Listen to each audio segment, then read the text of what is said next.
स्वागत है आपका। ब्रेक के बाद अगली महत्वपूर्ण खबर की ओर आपको लिए चलते हैं। बांग्लादेश में पूर्व प्रधानमंत्री शेख हसीना के तख्ता पलट के बाद बनी मोहम्मद यूनुस के नेतृत्व वाली अंतरिम सरकार के समय भारत और बांग्लादेश के रिश्तों में काफ़ी कड़वाहट आ गई थी।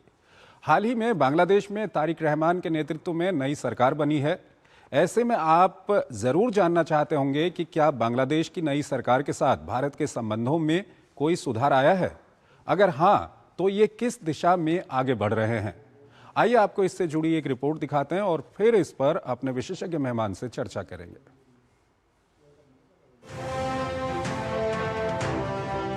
बांग्लादेश में जब से तारिक रहमान के नेतृत्व में बीएनपी सरकार सत्ता में आई है, तब से भारत के साथ उसके रिश्तों में सकारात्मक बदलाव नजर आ रहे हैं, जिसे आगे बढ़ाने के लिए बांग्लादेश के नए विदेश मंत्री खलीलुर रहमान अपनी 3 दिवसीय यात्रा के लिए नई दिल्ली पहुंच चुके हैं।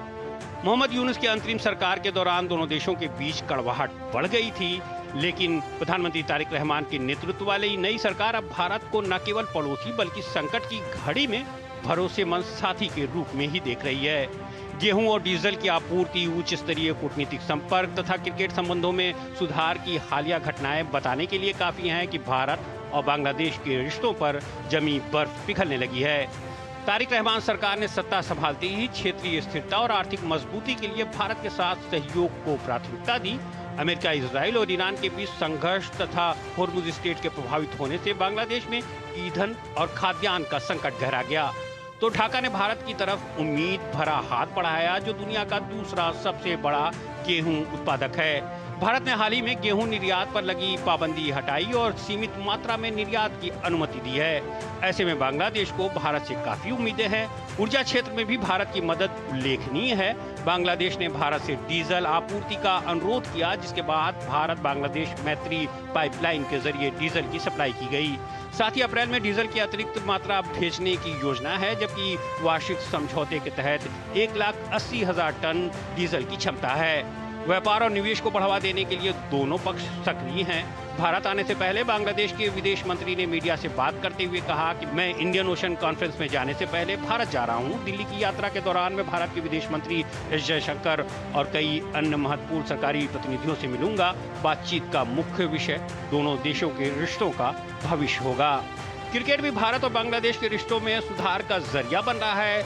मुस्तफिजुर रहमान और T20 विश्व कप से जुड़ी घटनाओं ने जहां तल्खी को जन्म दिया था, वहीं अब बांग्लादेश क्रिकेट बोर्ड खुद ही BCCI को पत्र लिखकर द्विपक्षीय संबंध सुधारने और नए सहयोग की इच्छा जताई है। भविष्य में दोनों देशों के बीच व्यापार, ऊर्जा, जल संसाधन और कनेक्टिविटी पर और गहरे सहयोग की संभावनाएं हैं। बांग्लादेश के साथ शुरू हो रहा ये नया अध्याय साबित करता है कि सच्ची दोस्ती संकट में परखी जाती है और भारत उस परख पर हमेशा खरा उतरता है। प्रोफेसर अंशु जोशी हमारे साथ जुड़ी हुई हैं, SIS JNU से विदेशी मामलों की जानकार हैं। अंशु जी, भारत और बांग्लादेश के संबंधों को लेकर के जब वहां पर मोहम्मद यूनुस अंतरिम सरकार के मुखिया थे, काफ़ी हम लोगों ने बातचीत की और उस वक्त पे जिस तरह के संबंध थे, अब क्या दिखता है आपको? ये संबंध कहाँ पहुँच गए हैं नई सरकार के दौरान? आप अपना सिस्टम अनम्यूट कर लीजिए मैडम। जी, ये देखना सुखद है चंद्रशेखर जी कि चाहे कनाडा जैसा देश हो, नेपाल या बांग्लादेश, जिस तरह से पिछले कुछ समय में कुछ जिस प्रकार के षड्यंत्र वहां जो भी कारण रहे हों, हमने इस पर विस्तार से चर्चा भी की। सरकारों के साथ भारत के संबंध थोड़े खराब हुए, लेकिन ये भारत की सफल कूटनीति कही जाएगी कि कनाडा में भी जब सरकार बदली, नेपाल में अभी जब सरकार बदली और विशेषकर बांग्लादेश में अब जब सरकार बदली, बीएनपी की के परचम तले नई सरकार बनी है और वहां के विदेश मंत्री खलीलुर रहमान आज से लेकर 9 अप्रैल तक की राजकीय यात्रा पर भारत आ रहे हैं। तो ये देखना बड़ा सुखद है कि भारत के साथ चाहे ऊर्जा सुरक्षा की दृष्टि से देखें, ओवरऑल बायलैटरल रिलेशंस की दृष्टि से देखें, आप यदि अलग अलग वीजा सर्विसेज को लेकर, रीजनल कोऑपरेशन को लेकर के या स्पोर्ट्स को लेकर के या आयात निर्यात को लेकर के, बॉर्डर सिक्योरिटी को लेकर के देखें, तो रिश्ते अब बेहतर होते हुए नजर आ रहे हैं। जिस तरह से बांग्लादेश के लगातार बयान हम सुन रहे हैं, देख रहे हैं, और इस यात्रा के बाद मुझे लगता है कि जिस तरह से एक बांग्लादेश और भारत के बीच में आपसी भरोसे का और एक अच्छा एमिकेबल रिश्ता हमने देखा है, वो हमको फिर से बनता हुआ नजर आएगा। एक जो शिकायत थी जब मोहम्मद यूनुस वहाँ पर थे, तो ये शिकायत थी कि वहाँ पर हिंदू अल्पसंख्यकों के खिलाफ या दूसरे अल्पसंख्यकों के खिलाफ वहाँ पर काफ़ी अत्याचार होते हैं। क्या ये शिकायत दूर हुई है अब? इस एक समस्या को लेकर के लगातार भारत सरकार की तरफ से टिप्पणियां और स्टेटमेंट्स भी हमने देखे, और हम सभी ने ये भी अनफोल्ड होते हुए देखा था कि किस तरह से मोहम्मद यूनुस की इंटरिम सरकार के परचम तले भारत की जो हिंदू हैं या जैन हैं या दूसरे जो वहां के बांग्लादेश की जो माइनॉरिटी कम्युनिटी है, उनके ऊपर किस तरह से बर्बरतापूर्ण अटैक्स किए गए, उनके साथ किस तरह का व्यवहार किया गया। और डेमोग्राफिकली भी हम देखें तो लगातार जब से बांग्लादेश बना है उसके बाद से आज यदि हम देखते हैं तो अल्पसंख्यक जो ये कम्युनिटी है उसमें बहुत बड़ी मात्रा में गिरावट आई है। लेकिन अब बीएनपी सरकार ने इस बात का न सिर्फ भरोसा दिलाया है, अब जब ये फॉरेन मिनिस्टर की यात्रा हो रही है तो मुझे लगता है इस एक बिंदु को लेकर के जरूर चर्चा होगी कि जो ये माइनॉरिटी कम्युनिटी बांग्लादेश की है, जो हमारे हिंदू हैं या जैन हैं या सिख हैं या दूसरे समुदायों से हैं, उनकी वहां पर मानवीय सुरक्षा और हर प्रकार की सुरक्षा की जिम्मेदारी सरकार को लेनी चाहिए। तो मुझे लगता है इस एक पक्ष पर हमें चीजें बहुत तेजी से सकारात्मक रूप से बदलती हुई दिखाई पड़नी चाहिए। अभी जिस तरह का माहौल है, जिस तरह का संकट है, और वैसे भी अगर बांग्लादेश की जो स्थिति हो गई थी मोहम्मद यूनुस के नेतृत्व में, उस स्थिति से बांग्लादेश को उबारने में भारत कितनी मदद कर सकता है बांग्लादेश की, और जो ये यात्रा हो रही है उनके डिप्लोमेट्स की यहाँ पर, ये कितनी महत्वपूर्ण है इसको लेकर के?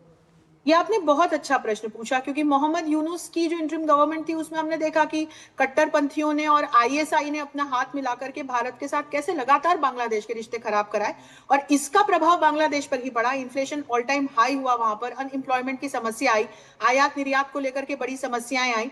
तो अब यदि हम देखते हैं तो न सिर्फ दोनों देशों के बीच के द्विपक्षीय संबंधों को लेकर के, जैसे फ्यूल इंपोर्ट्स को लेकर के, अभी खाद्यान्न को लेकर के और फ्यूल को लेकर के बांग्लादेश में बड़ी चिंता थी, तो भारत ने सहायता भेजी अभी बांग्लादेश को। और भारत कभी भी नेबरहुड फर्स्ट पॉलिसी के साथ अपने जो पड़ोसी देश हैं, चाहे जिस सरकार के तले हो या जिस प्रकार की स्थिति हो, हम हमेशा अपनी सहायता भेजते हैं। तो वो किया है। तो अब जैसे पेट्रोलियम प्रोडक्ट्स को लेकर के, डोमेस्टिक फ्यूल को लेकर के बांग्लादेश को थोड़ी चिंता है, वहां भारत सहायता कर रहा है। वीजा सर्विसेज को लेकर के, क्षेत्रीय यदि हम सहयोग की दृष्टि से देखें, खाद्यान्न की दृष्टि से देखें, इस पर भी कुछ निर्यात को लेकर के जो पाबंदियां थी वो हमारी तरफ से कम की गई हैं, हटाई गई हैं। तो मुझे लगता है कि ये जो तमाम बांग्लादेश के लिए क्रिटिकल एलिमेंट्स हैं, तो उसको देखते हुए भारत के साथ रिश्ते बेहतर होंगे, तो फिर मुझे लगता है कि बांग्लादेश की अपनी जो आंतरिक स्थितियां हैं वो भी बेहतर होती हुई दिखाई पड़ेंगी। पिछले कुछ समय में बांग्लादेश के अंदर में हमने देखा कि काफी कट्टरपंथी वहां पर काफी मजबूत हो गए थे, और साथ ही साथ पाकिस्तान से भी बांग्लादेश का जो रिश्ता था वो बहुत आगे बढ़ गया था। ये भारत के लिए क्या आज भी चिंता का विषय रहेगा? देखिए, किसी भी देश के साथ हमारे द्विपक्षीय संबंधों के कुछ तो परमानेंट एलिमेंट्स होते हैं, और हम या बांग्लादेश ये कभी नहीं भूल सकता कि बांग्लादेश का जन्म कैसे और किन परिस्थितियों में हुआ और उसमें भारत की किस प्रकार की भूमिका रही। हालांकि ये देखना बहुत दुखद रहा कि जब मोहम्मद यूनुस की सरकार बनी तो किस तरह से लगातार वहां कट्टरपंथियों ने और फिर पाकिस्तान के आईएसआई ने अपना दखल दे करके भारत के साथ रिश्ते खराब करवाए।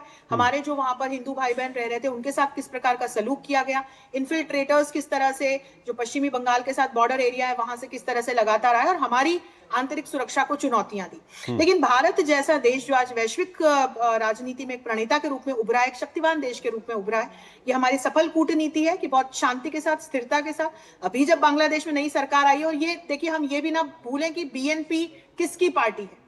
तो फिर हम ये देखें कि खालिदा जिया के बेटे, तो खालिदा जिया का जो टेन्योर रहा उसमें बांग्लादेश और भारत के बहुत अच्छे संबंध नहीं रहे, लेकिन उनके बेटे आज के भारत को समझते हैं, और ये देखना सुखद है कि उनकी तरफ से भारत के साथ के संबंधों को लेकर लगातार प्रोग्रेसिव स्टेटमेंट्स आए हैं और एक फॉरवर्ड लुकिंग अप्रोच की वो बात कर रहे हैं। तो मुझे लगता है कि आगे स्थितियां और अच्छी बेहतर होती हुई दिखाई पड़े। बहुत बहुत आपका शुक्रिया अंशु जी, हमारे इस कार्यक्रम में जुड़ने के लिए और दोनों ही महत्वपूर्ण विषयों पर अपना महत्वपूर्ण विश्लेषण हमारे दर्शकों के साथ साझा करने के लिए।